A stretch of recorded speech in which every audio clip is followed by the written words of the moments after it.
આપ સર્વને નમસ્કાર. હું છું ડૉક્ટર દેવજી સોલંકી.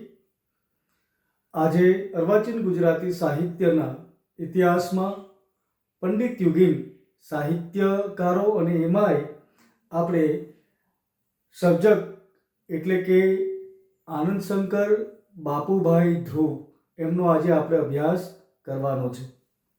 અર્વાચીન ગુજરાતી સાહિત્યનો ઇતિહાસ, જેમાં પંડિત યુગ એટલે કે આપણે ઈસવીસન 1885 થી 1915.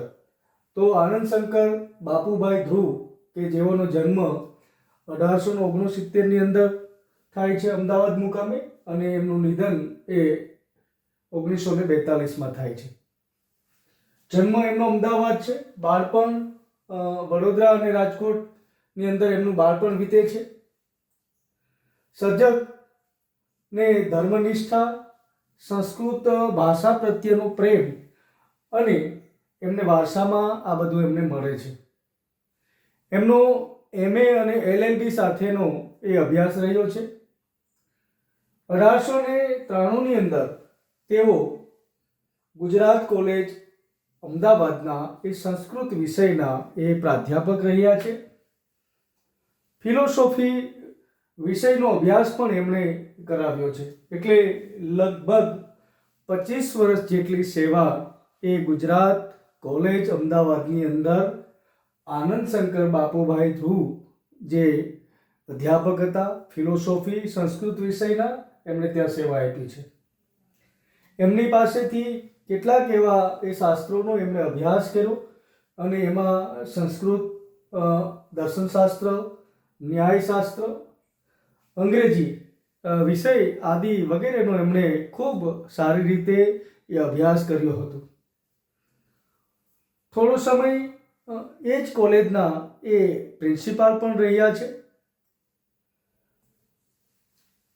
આપણી ભારતની ખૂબ જ પ્રતિષ્ઠિત એવી યુનિવર્સિટી એટલે કે બનારસ હિન્દુ યુનિવર્સિટીના એ ઉપકુલપતિ તરીકે પણ એ ત્યાં એમને સેવા આપી. મદન મોહન માલવિયાજી ના એ સૂચનથી, એમના આગ્રહથી એ બનારસ હિન્દુ યુનિવર્સિટી ના એ ઉપકુલપતિ તરીકે પણ ત્યાં એ સેવા આપે છે. ઈસવીસન 1928માં 9મી ગુજરાતી જે સાહિત્ય સભા છે તેમના એ પ્રમુખ બને છે.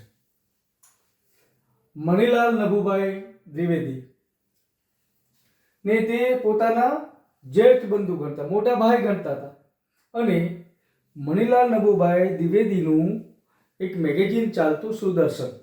તો આ સુદર્શનના એ સંપાદક તરીકે સંપાદન કાર્ય એમણે 4 વર્ષ જેટલા સમય માટે એ સુદર્શનનું સંપાદન કાર્ય કર્યું હતું. એમના સાહિત્ય સર્જનની વાત કરીએ તો એમની પાસેથી આપને ખાસ કરીને એ એક લેખક તરીકે, એક સમીક્ષક તરીકે અને એક ઉત્તમ કક્ષાના એ વિવેચક તરીકે આપણી સામે આવે છે. તો એમની પાસેથી વસંત નામનું 1902 ની અંદર એક માસિક પત્ર જે છે, વિચાર પત્ર જે છે, એ વસંત નામનું વિચાર પત્ર, માસિક પત્ર એ શરૂ કરે છે 1902 ની અંદર. અને આ સંસ્કારી સાહિત્ય પત્ર બને છે. અને એમની અંદર એ લેખ લખે છે. કાવ્ય તત્વ વિચારના લેખો છે, સાહિત્ય વિચારના એ લેખ છે, દિગ્દર્શન, વિચારી, માધુરી જેવા એ લેખ સંગ્રહો આપને એ વસંત નામના માસિકમાંથી આપને એ વાંચવા મળે છે. એક સમીક્ષક તરીકે જો આપણે એમને મૂલવીએ તો કાલિદાસનું એ અભિજ્ઞાન શાકુંતલ, ભદ્રંભદ્ર, રમણભાઈ નીલકંઠનું એવી રીતે ઓથેલો જે નાટક જે છે અંગ્રેજી ભાષાનું, વિક્રમોર્ષીય, અને તુલનાત્મક એમને અભ્યાસ કર્યો. અને એક ઉત્તમ કક્ષાના ઊંચા ગજાના એક વિવેચક તરીકે આપણી સામે આવે છે. તેમનામાં ગુણદર્શી અને રસદર્શનને કારણે એમની પાસે એક આગવી સૂઝ હતી. એટલા માટે એમને મધુદર્શી સમન્વયકાર તરીકે ઓળખવામાં આવે છે. અને એમણે કેટલાક એવા ગ્રંથો પણ લખ્યા છે, ખાસ કરીને હિન્દુ ધર્મને કેન્દ્રમાં રાખીને. તો ધર્મને કેન્દ્રમાં રાખીને, ધર્મ વિચાર જે છે એને કેન્દ્રમાં રાખીને એમણે કેટલાક ગ્રંથો લખ્યા છે. ખાસ પરીક્ષાઓમાં એમના આ ગ્રંથો પૂછાય છે. જેમ કે ધર્મવર્ણન નામનો ગ્રંથ છે, એમનું પુસ્તક છે.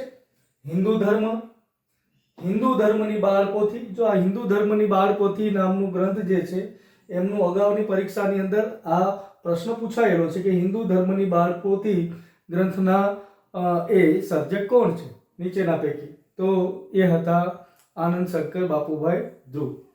તો હિન્દુ ધર્મની બાળપોથી, આપણો ધર્મ વગેરે જેવા એ ગ્રંથો એમની પાસેથી આપણને મળે છે. સાથે એ એક વાદના પુરસ્કર્તા હતા કે બ્રહ્મ સત્યમ જગત મિથ્યા, આ વેદાંતનું જે સૂત્ર છે એમના એ પુરસ્કર્તા રહ્યા છે. પોતે ઉત્તમ કેળવણીકાર તરીકે, સાથે ધર્મચિંતક તરીકે, વિદ્વાન અને વિવેચક તરીકે એમની એ ઓળખ પ્રસ્થાપિત કરી ચૂક્યા છે ગુજરાતી સાહિત્યની અંદર, ગુજરાતની અંદર. વિશિષ્ટ કાર્યની વાત કરીએ તો એમની પાસેથી આપણે શિક્ષણ, સાહિત્ય અને ધર્મ ચિંતનનું જે કંઈ ક્ષેત્ર છે, આ તમામ ક્ષેત્રની અંદર એ શિક્ષણની વાત હોય, એ ધર્મની વાત હોય કે એ લિટરેચર એટલે કે સાહિત્યની વાત હોય, તો સાહિત્યમાં પણ એમણે એમના પોતાના એક સમીક્ષક તરીકે, એક તુલનાત્મક અભ્યાસ તરીકે એમણે કેટલાક ગ્રંથોનો અભ્યાસ કર્યો અને એમનો એ પોતાનો એક આગવો દ્રષ્ટિકોણ જે છે, એની કૃતિઓને મૂલવવાનો દ્રષ્ટિકોણ છે, જે એક વિવેચક દ્રષ્ટિ હોવી જોઈએ, તો એ વિવેચક દ્રષ્ટિ, જે ઉત્તમ વિવેચકની દ્રષ્ટિ જે છે એ આપણને આનંદ શંકર બાપુભાઈ ધ્રુવમાં મળે છે. તો આ સર્જક જે છે એમની પાસેથી એ ધર્મ વિચારના કેટલાક એવા ગ્રંથો મળે છે.